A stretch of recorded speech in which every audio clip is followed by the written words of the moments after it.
मित्रों, जिसने गीता को नहीं जाना उसका जीवन व्यर्थ है। किंतु आज के व्यस्त जीवन में हमारे पास गीता अध्ययन का समय ही कहाँ है। आपकी इस समस्या के समाधान के लिए इस चैनल पर प्रतिदिन प्रातः 6 बजे क्रमानुसार गीता के एक श्लोक पर वीडियो लाया जाता है। केवल 5 से 10 मिनट के हमारे वीडियो को प्रतिदिन देखकर आप संपूर्ण गीता का अध्ययन पूरा कर सकते हैं। चैनल को सब्सक्राइब कीजिए और घंटी के आइकन को दबा दीजिए। हर सुबह 6 बजे वीडियो आपके लिए उपलब्ध होगा। कीजिए अपने दिन की शुरुआत भगवत गीता के श्लोक के साथ।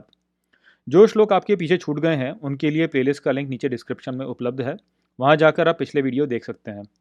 चलिए आज के वीडियो को आरंभ करते हैं।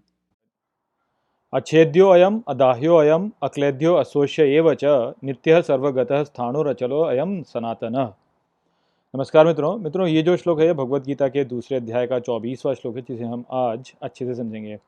तो आइए सबसे पहले इसके अर्थ को समझते हैं। तो जो श्लोक है वो कहता है अच्छेद्यो अयम अदाह्यो अयम, अर्थात इसे छेदा नहीं जा सकता, इसे जलाया नहीं जा सकता। अक्लेद्यो अशोष्य एव च, अर्थात इसे गीला नहीं किया जा सकता और सुखाया भी नहीं जा सकता। नित्य सर्वगतः, अर्थात नित्य और सभी जगहों पर गया। स्थाणुर अचलो अयम, अर्थात स्थित और अचल है ये। सनातनः, अर्थात सनातन। तो यहाँ पर श्री कृष्ण जो हैं वो इस श्लोक की पहली पंक्ति में वही दोहरा रहे हैं जो इन्होंने पिछली श्लोक में बोला था कि उसे छेदा नहीं जा सकता, उसे जलाया नहीं जा सकता, उसे गीला नहीं किया जा सकता और उसे सुखाया नहीं जा सकता। तो यहाँ पर जो विचार है वो वही विचार है कि जो हमारे भीतर की दिव्यता है वो इस संसार के परे है, तो उसी को यहाँ पे दोहरा रहे हैं। उसके पश्चात वो बोलते हैं कि ये नित्य है, सभी स्थानों पर है, स्थित है, अर्थात ये बदलता नहीं है, इसमें परिवर्तन नहीं होता। और ये जो है ये सनातन है, अर्थात ये सदा के लिए है। तो यहाँ पर इस श्लोक के द्वारा हम कुछ ऐसे भ्रम हैं जो कि हिंदू समाज में इस समय पर बने हुए हैं, जिनको हम स्पष्ट कर सकते हैं। तो आज के समय में आपने सुना होगा कि कई बार लोग बोलते हैं कि इस संसार में 3 पदार्थ हैं। वो बोलते हैं कि इस संसार में एक तो जीवात्मा है, दूसरा परमात्मा है और तीसरा संसार है। तो इस प्रकार की बातें जो कि बोली जाती है, और वो ये बोलते हैं कि जीवात्मा जो है वो भी नित्य है, जो संसार है वो भी नित्य है और जो परमात्मा है वो भी नित्य है। और जो जीवात्मा है वो जन्म लेता है और मरता रहता है, जन्म लेता रहता है और मरता रहता है। तो इस प्रकार के एक विचार है जो कि बहुत से लोग हैं जो कि हिंदुओं में मानते हैं। तो उसी को यहाँ पर अब हम समझते हैं कि क्या वो विचार वास्तव में तर्कपूर्ण है भी या नहीं है।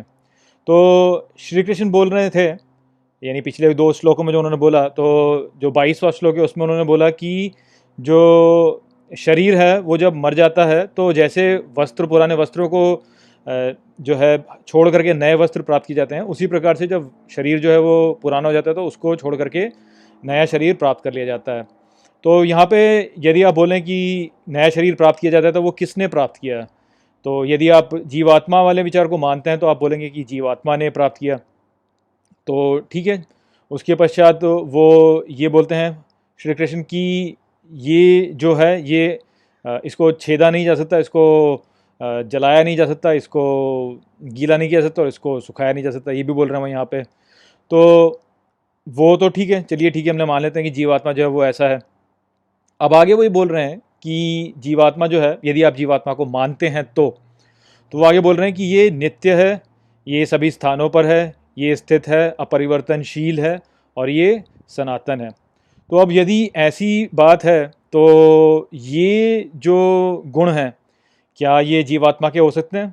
यदि आप जीवात्मा, परमात्मा और संसार को अलग मानते हैं तो आप बोलेंगे कि नहीं, ये जो गुण है ये तो परमात्मा के होने चाहिए।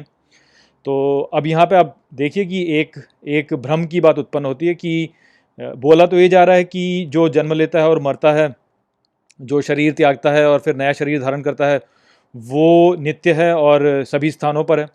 किंतु वो नित्य और सभी स्थानों पर तो नहीं हो सकता क्योंकि वो तो ईश्वर है। तो इसलिए आपको यहाँ पे समझना चाहिए कि वास्तव में ऐसा नहीं है। वास्तव में जो सही विचार है वो ये है कि आत्मा और जीवात्मा 2 भिन्न चीज़ें हैं और आत्मा और ब्रह्म या ईश्वर वो एक ही है। इसीलिए उपनिषदों में कहा गया है अयम आत्मा ब्रह्म, जो मांडुक्य उपनिषद है वो कहता है कि ये आत्मा जो है वही ब्रह्म है। तो अब आप इसको ठीक से समझिए। तो वास्तव में जो नित्य है, सभी स्थानों पर है, स्थित है, अचल है, सनातन है, वो वास्तव में आत्मा है जो कि ब्रह्म है। और ये एक सागर है जिसमें बहुत सी लहरें उठती रहती हैं और बैठती रहती हैं। ये जो सारे लहरें उठती रहती हैं और बैठती रहती हैं, ये वास्तव में जीवात्मा है, जो कि है ही नहीं वास्तव में। ये केवल एक लहर है आत्मा के सागर में।